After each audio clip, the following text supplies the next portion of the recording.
Let's speak now to Bram Frouws, head of the Mixed Migration Centre, which is part of the Danish Refugee Council. He joins us now from Geneva. Were you aware of this, and what is your reaction? Yes, I was aware. I mean, I've seen credible reports from journalists before, from civil society organizations as well. I am happy that the EU is now responding at a very high level to these reports as well.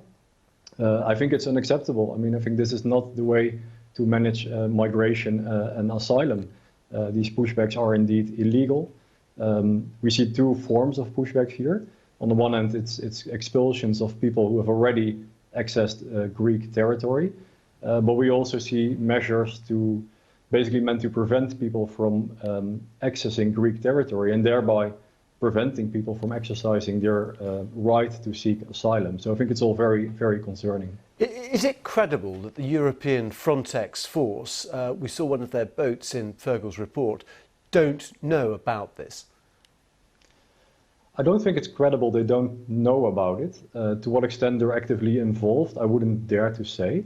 But I think it fits in a general pattern we see, not only in Greece, but I think this way of using pushbacks as a means of migration and asylum management is increasingly part of European countries' toolbox, but also countries elsewhere in the world. I think it is a widespread phenomenon, these pushbacks.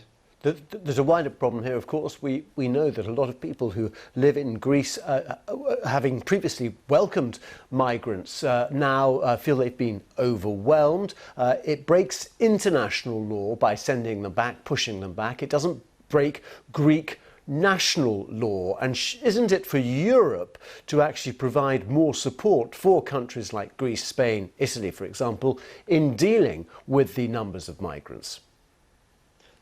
Absolutely. I think that's one of the failures we've seen after the so-called migration and refugee crisis in 2015, 2016. There were a lot of intentions to sort of better share the burden, to increase solidarity between European member states in managing these migration flows. I think that has not happened sufficiently, which means it's understandable there is this feeling of being left alone to deal with the migration situation among those states on the external European border. So I think that sentiment is very understandable.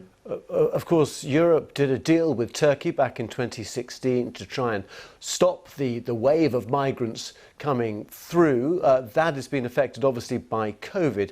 Is Turkey, though, a safe third country, as Greece and other European states maintain, for migrant refugees? Well, I would say it's not safe enough to blanketly say that everybody can be returned to Turkey. I think what is important is that whenever a person seeks asylum, there is an individual assessment of that claim. And there can always be circumstances why for that certain individual it's not safe to return to Turkey. I think at the same time we have to acknowledge that Turkey has done a tremendous job. It's the #1 refugee hosting country in the world. They've provided access to employment, access to education, provided all kinds of services to the refugees they are hosting. So they've done a good job.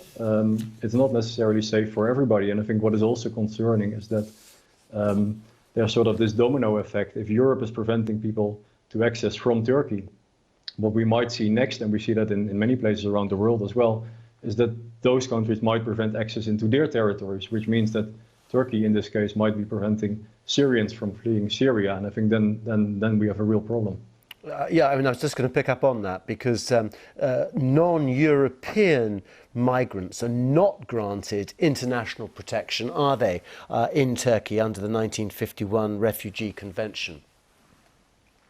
Correct. I mean, I think what they've done with Syrian refugees has sort of solved that problem. But you're right, strictly speaking, according to the convention, they don't grant international protection to non-European refugees. But as I said, they have granted protection as well as access to employment, etc., to a very large number of non-European refugees from Syria in particular. Yeah, okay. Bram Frouws, thanks very much indeed for speaking to us here on BBC News.